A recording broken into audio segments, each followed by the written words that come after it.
Coucou, je souhaitais vous parler très rapidement des exercices qu'on faisait en travaux dirigés à la fac de droit.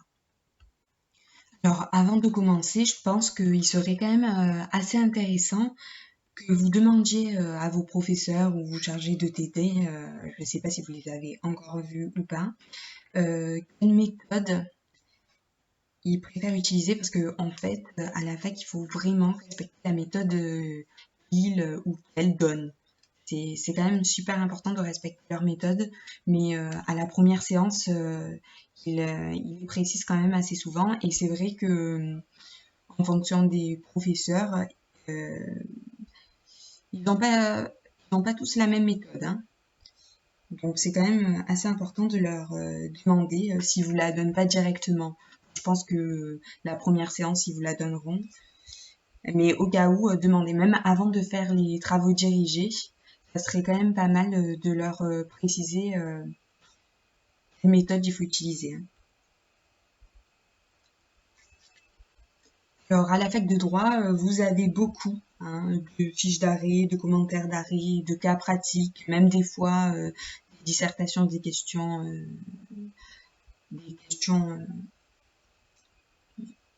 que sont divers exercices. Alors, moi, je vais surtout parler des commentaires d'arrêt, des cas pratiques. Alors, rapidement, comment préparer des commentaires d'arrêt? Et ma réponse est étonnante pour commencer parce que, en fait, pour commencer, il faut vraiment faire beaucoup de fiches d'arrêt. Alors, je dis pas ça pour vous embêter, hein, mais c'est vraiment pour vous aider. Alors, je pense que d'abord, il ne faut pas envisager la fiche d'arrêt comme un exercice, hein, parce que déjà, si vous l'envisagez comme tel, il est fort possible que déjà ça vous ennuie avant même de commencer. Alors, donc, on va dire qu'il faudrait plutôt le remarquer plutôt comme un entraînement à la préparation du commentaire d'arrêt, qui n'est certes pas un exercice facile, mais si déjà vous avez entre guillemets des facilités, enfin, je ne sais pas comment évoquer ça, on va utiliser ce mot. Donc, des facilités pour la fiche d'arrêt. Il y a quand même de fortes chances. Alors là, tous les profs de maths seraient un petit peu énervés avec cette expression, mais c'est pas grave. Pardon. Donc, il y a de fortes chances pour que le reste suive, hein. Donc, vous pouvez envisager ça, au lieu de l'envisager comme un exercice, mais plutôt l'envisager comme un jeu, hein, comme un jeu. Même, pour tout vous dire, moi j'avais l'impression, en faisant mes commentaires d'arrêt, que c'était des puzzles. Bon, après, vous envisagez le jeu que vous préférez, hein, mais vous l'envisagez comme un jeu, quoi. Comme ça vous donne vraiment envie de faire vos fiches d'arrêt. Bon, après, si vous préférez la méthode traditionnelle, ok, hein, c'est vraiment ce que vous préférez utiliser, entre guillemets, comme méthode qu'il faut choisir, quoi, hein. Donc, si vous préférez l'envisager comme un jeu qui vous fera gagner des points, hein. Et en plus, c'est un peu le cas tout de même, hein. Et ensuite, vous êtes paré pour l'entraînement.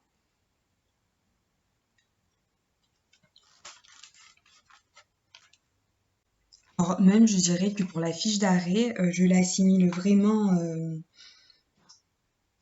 à l'intro au commentaire, et d'ailleurs, ça va vraiment vous aider parce que en règle générale, si vous faites une très bonne intro au commentaire d'arrêt, il y a quand même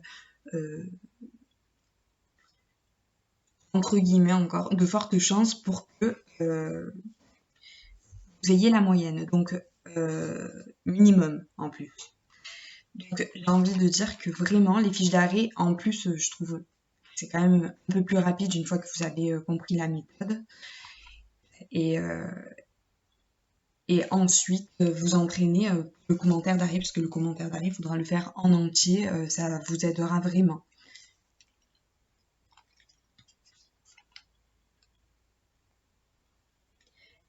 Alors d'abord, la fiche d'arrêt, elle se présente un petit peu.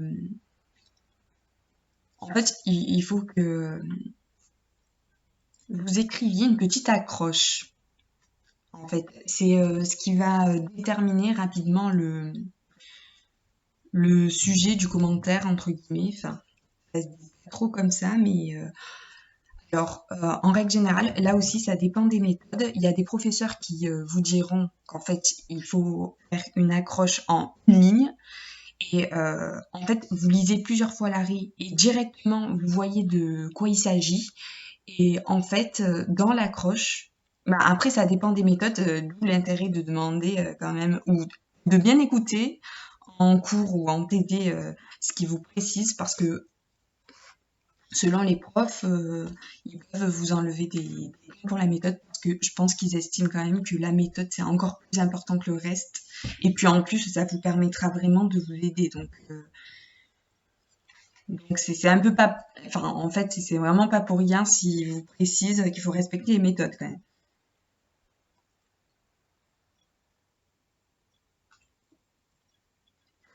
Et puis il y a d'autres professeurs qui veulent une accroche un peu plus longue, un peu plus littéraire. Vous voyez ce que je veux dire?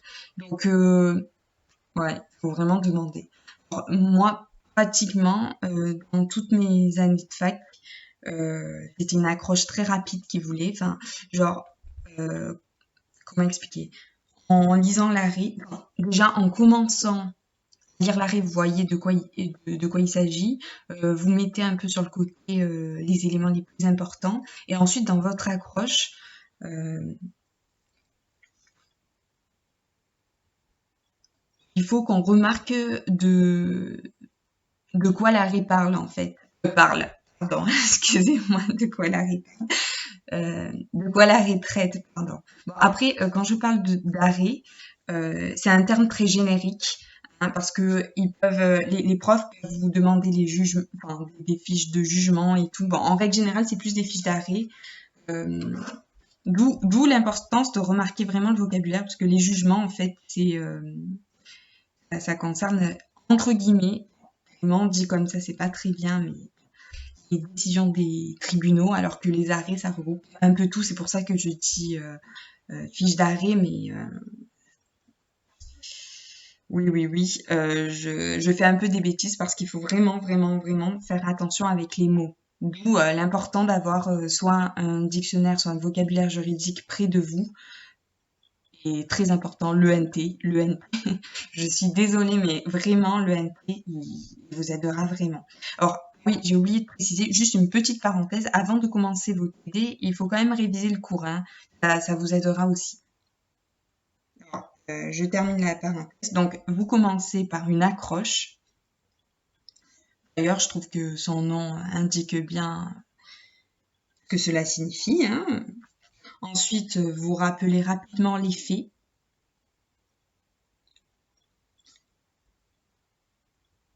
Puis, en règle générale, la procédure est précisée dans l'arrêt. Donc, vous évoquez la procédure rapidement, en quelques lignes. Après, faut quand même qu'elle y soit, hein, c'est quand même mieux. Après, ça dépend de l'arrêt. Et des fois, il y a des arrêts où c'est pas vraiment noté. Bon, là, il faut pas inventer, hein. Franchement, s'il y a pas, vous n'inventez pas. Mais si elle y est, oui, vous parlez de la procédure. Ensuite vient le problème juridique. Alors là aussi, c'est peut-être le plus important de la fiche d'arrêt parce que c'est ce qui rapporte un peu le plus de points. Mais après, il faut pas voir les choses de cette manière, hein. Il faut vraiment faire une belle intro, enfin, une belle fiche d'arrêt. En plus, ça va vous aider par la suite, en fait. Mais le problème juridique, là aussi, il y a plusieurs méthodes. Alors, il y a des profs qui acceptent, en fait, que vous mettiez la solution en problème. En fait, quand vous lisez l'arrêt, il y a une solution qui est notée hein, un petit peu à la fin de l'arrêt, ou même dans l'attente du principe, des fois. Enfin, et c'est pas une solution, mais quand même, ça aide vraiment. Et ben, en fait, certains profs acceptent que vous mettiez cette solution en problème. Mais pas tous les profs sont d'accord avec cette méthode, hein. Il y en a qui disent que en fait, il faut vraiment pas faire de cette manière, puisque vous n'êtes pas censé connaître la solution d'avance. Vous voyez? Donc, Donc ça dépend des profs, hein. C'est vrai que les deux solutions sont logiques, hein, parce que si vous posez le bon problème juridique, il y a de fortes chances pour que la solution réponde à ce problème juridique et que vous ayez imaginé déjà, pourquoi pas, la question qui était quand même très proche de la solution, hein, qu'il fallait juste répondre par l'affirmative ou par la négative un petit peu, vous voyez. Et puis, l'autre logique est quand même très intéressante aussi, puisque c'est grâce au problème que les juges vont répondre, vous voyez.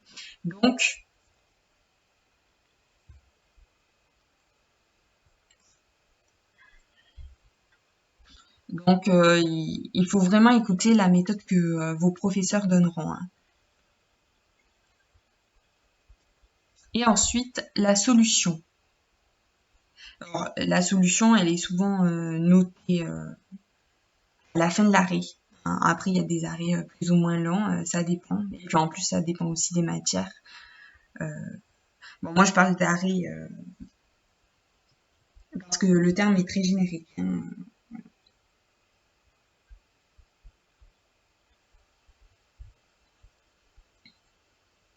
Et puis aussi, pareil, là, ça dépend aussi de la méthode, mais il y a certains professeurs qui voudraient que vous rajoutez une portée, en fait, et puis d'autres qui trouvent que ce n'est pas nécessaire. Alors là, ça dépend aussi. Alors pour la portée, pour ceux qui souhaitent une portée, en fait, c'est un petit plus. C'est comment expliquer?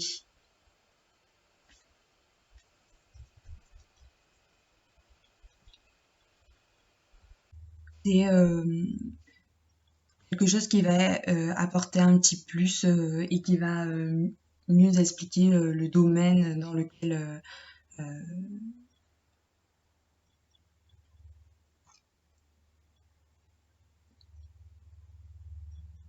comment expliquer sur quoi l'arrêt porte entre guillemets.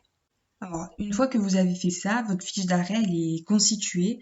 Après, c'est vrai que c'est pas évident et c'est pour ça que je vous conseillerais vraiment de regarder soit quelques ouvrages juridiques. Alors, ça dépend si vous préférez des ouvrages papier, soit l'ENT, parce que sur l'ENT, il y a quand même beaucoup d'ouvrages qui peuvent vous aider.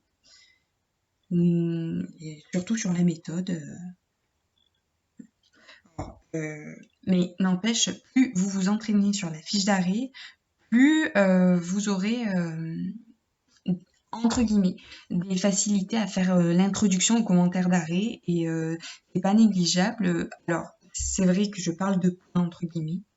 Je m'excuse, hein. C'est vrai qu'il faut pas envisager les choses de cette manière, mais d'un autre côté, alors vous voyez, il faut dire d'un côté, d'un autre côté. Des fois, je respecte pas trop cette règle, alors que en droit, il faut la respecter. Mais bon. Euh, De notre côté, c'est vrai que c'est quand même l'intro un peu le tiers du devoir, vous voyez. Donc déjà, si vous commencez une bonne intro, euh, ça sera pas mal du tout pour la suite.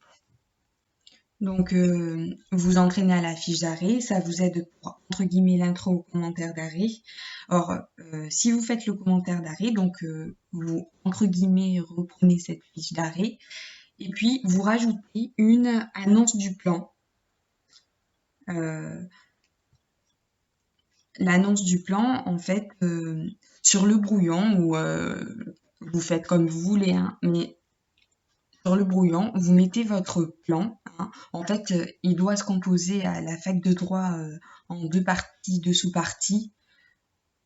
Et c'est vrai que les titres, en règle générale, les profs ne veulent pas de... Bah, alors là, ils se mettent pratiquement tous d'accord, par contre, pratiquement, hein, parce qu'il y a des profs que ça dérange pas, mais ils veulent pas de verbes conjugués dans les titres.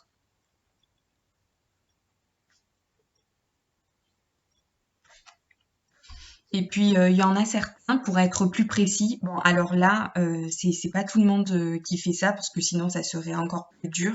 Mais par exemple, si vous mettez un déterminant défini, par exemple, je dis n'importe quoi, le là dans le titre, et ben en fait, pour que ce soit hyper précis, il faut que la suite de vos autres titres et commence par ce même déterminant, enfin un déterminant défini par exemple.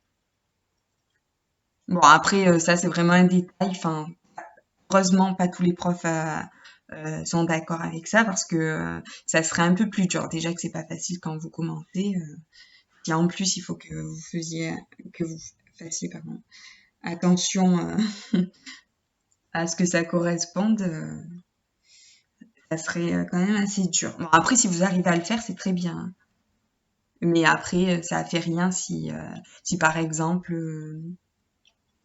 vous commencez un titre par un déterminant défini, un autre titre par un déterminant indéfini.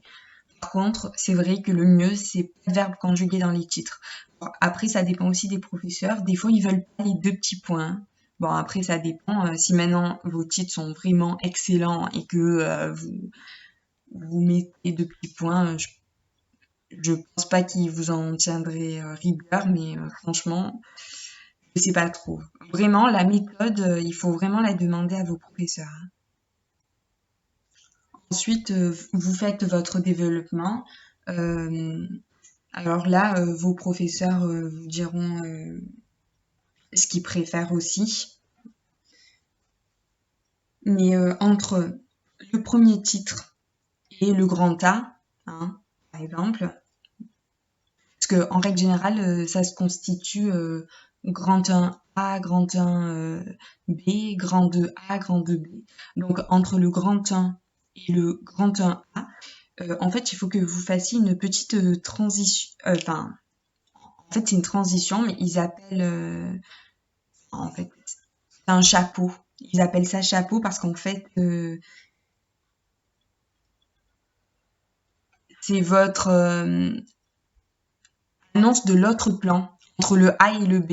Alors, je sais que je suis pas très claire, mais en fait, ça ressemble à une transition, mais il s'agit d'un chapeau parce qu'en fait, c'est entre la première partie et les parties qui y a à l'intérieur de cette première partie. Mais après, ne vous inquiétez pas, je vais vous donner les ouvrages qui m'ont aidé à la fac de droit. Et puis, une fois que vous avez fini vos développements des deux parties, ah oui, j'ai oublié de préciser, c'est très important, mais dans vos développements, c'est absolument nécessaire que vous parlez décidément, pardon, que vous précisez l'arrêt, que c'est un commentaire d'arrêt, donc il faut que vous fassiez énormément référence à l'arrêt. Et c'est pas un commentaire de cours, voyez. D'accord que vous avez besoin de votre cours, mais en fait là vous commentez l'arrêt. En fait, de quoi il s'agit, de pourquoi les juges ils ont répondu de cette manière, etc. Vous voyez. Donc en fait, après ça dépend des professeurs, mais moi, pratiquement chaque année, je faisais un commentaire d'arrêt. Les professeurs précisaient que, en fait, il fallait évoquer l'arrêt dans chaque partie. Donc, vous aviez un peu d'arrêt dans le grand 1A, un peu de l'arrêt dans le grand 1B, un peu dans le grand 2A, un peu dans le grand 2B. Donc là, on savait vraiment que vous parlez décidément que vous faisiez un commentaire d'arrêt.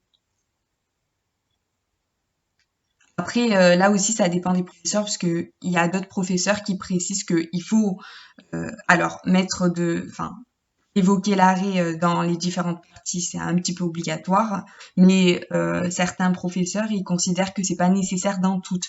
Par exemple, à un moment donné, j'avais entendu qu'il y avait un professeur qui préférait qu'on mette plus du cours dans le grand 1A. Donc vraiment, c'est quand même assez important de demander la méthode qu'ils préfèrent à vos professeurs, puisque en fonction, ça changera. Donc autant demander et autant vous exercer sur plusieurs méthodes, hein, puisque selon les années, vous verrez que c'est un petit peu différent. Après, le fond, il reste le même, hein, donc ne vous inquiétez pas. Et puis, à la fac de droit, c'est pas nécessaire de faire une conclusion, en fait. Après le grand 2B, vous n'êtes pas obligé. À la rigueur, vous pouvez mettre une petite phrase qui conclut, mais c'est pas vraiment nécessaire, hein. Après, là aussi, ça dépend des professeurs. Bon, toutes mes années de fac, pratiquement, ils considéraient pas que c'était nécessaire de faire une conclusion, donc ça dépend vraiment de vos professeurs, je pense, là aussi, hein. Alors très rapidement, vraiment très rapidement, pour la résolution du cas pratique, alors déjà il faut connaître votre cours, hein, je suis désolée, mais c'est vrai que si vous connaissez pas votre cours, vous allez avoir vraiment du mal à résoudre le cas pratique, je pense. Ou en tout cas, ça peut vous aider de connaître votre cours, et puis même par la suite, ça vous aidera vraiment de l'apprendre. Donc en fait, vous lisez plusieurs fois le cas pratique, hein, et juste pour résoudre, en fait, vous rappelez rapidement les faits, hein, vous faites un petit problème juridique. Et là encore, ça dépend des professeurs. Il y en a qui veulent un plan et d'autres non. Alors, moi, toutes mes années de fac, j'avais pas besoin de faire un plan, mais après, ça doit dépendre certainement de vos professeurs. Donc là encore, faut demander. Donc, du coup, ça se présentait, on devait résoudre de cette manière le plus souvent. Mais après, là aussi, ça dépendait des professeurs, parce qu'ils n'étaient pas tous d'accord. Bon, mais dans le fond, c'est quand même pratiquement la même résolution, je pense. Vous mettez l'article correspondant. Après, ça dépend si le cas pratique a plusieurs problèmes juridiques ou pas. Là, je vous parle d'un cas pratique où le problème juridique est unique, entre guillemets, enfin, où il y a un seul problème juridique. Donc, les faits, vous rappelez rapidement les faits, vous faites, vous questionnez, hein, problème juridique, et ensuite, pour résoudre, vous mettez l'article correspondant à la question et vous l'expliquez un petit peu et en fait, vous rattachez ce que vous expliquez au cas pratique. Parce que là, vous résolvez, décidément, hein, j'ai du mal avec les conjugaisons. Et alors là, c'est un gros problème, hein, surtout arrivé jusque-là. Je m'excuse, vraiment. Donc, vous résolvez votre cas pratique. Donc, il faut qu'on remarque que c'est votre cas pratique que vous résolvez et pas un autre problème. Ensuite, vous pouvez rajouter de la jurisprudence correspondante et et ensuite la solution. Alors, je m'excuse, hein, je vous parle très rapidement du cas pratique. Et en plus, je vous parle de cas pratique court, hein, à la rigueur. Donc, après, ça dépend du cas pratique que vous aurez, parce que des fois, vous pouvez avoir des cas pratiques qui concernent plusieurs problèmes juridiques. Or, pour que ce soit plus clair, il faudrait quand même que vous séparez. Donc, en fait, vous séparez les problèmes juridiques. Par exemple, vous rappelez rapidement les faits. En fait, vous mettez le premier problème juridique, vous résolvez ce problème-là, hein, de cette manière. Donc, entre guillemets, l'article qui correspond, vous l'expliquez un petit peu, vous rattachez votre explication au cas pratique et ensuite vous donnez la solution. Alors, vous faites de la même manière en faisant un petit espace parce qu'il faut que ce soit un peu plus clair et je pense qu'une copie bien présentée, elle sera lue de manière un peu plus agréable pour les professeurs. Et aussi, faut pas que pendant que vous expliquiez ce que vous pensez, par exemple, il faut que la solution elle corresponde à vos explications, aux explications que vous donnez. Parce que si par exemple vous dites Admettons, vous avez un petit doute. Et en fait, au moment où vous écrivez, vous vous dites ah mince, c'est peut-être pas ça la solution, et que finalement votre solution ne correspond pas à votre explication, là il y aurait un petit problème. Et c'est vrai que les profs ils aiment pas trop, hein. En fait, ce qui me paraît assez logique, puisque même si je suis absolument pas logique, puisque il faut que vous ayez un raisonnement vraiment carré. Alors, les ouvrages qui m'ont vraiment aidé pendant toutes mes années de fac, et outre bien sûr les ouvrages indispensables comme les codes et, et tout ça, entre guillemets, ce sont déjà les livres de méthodologie juridique. Alors après, ce qui m'a aidé, peut-être que pour vous, ça vous aidera moins. En fait, il faut vraiment feuilleter les ouvrages pour voir celui qui vous correspond le plus. Moi, j'avoue que ça m'a beaucoup aidé d'avoir le commentaire de texte juridique, Arrêt et jugement d'Alain Serriot, Markowski, Philippe Bonfils. Ça m'a vraiment énormément aidé. Ensuite, ça m'a aidé d'avoir, je crois que ça s'appelait Réussir ses TD de Marjorie Brussorio-Elio. Alors là, il faut toujours vérifier quand même les éditions. Ça m'a aussi aidé d'avoir par exemple l'ouvrage qui s'intitule Je veux réussir mon droit, d'Isabelle de Frénois-Souleau. Ça m'a vraiment aidé d'avoir beaucoup d'ouvrages juridiques. En plus, vous pouvez les feuilleter. Il me semble qu'il y en a certains que vous pouvez feuilleter sur l'ENT. Donc après, ça m'a beaucoup aidé. Mais je pense que en fait, oui, en fait, il faut les feuilleter pour savoir l'ouvrage qui vous correspond le mieux, par exemple. Après, là, je vous parle surtout de la méthodologie juridique, hein, puisque ça a aidé vraiment beaucoup pour les TD. Après, pour les autres matières, vous pouvez feuilleter l'ENT et voir quels ouvrages pourraient vous intéresser. Merci.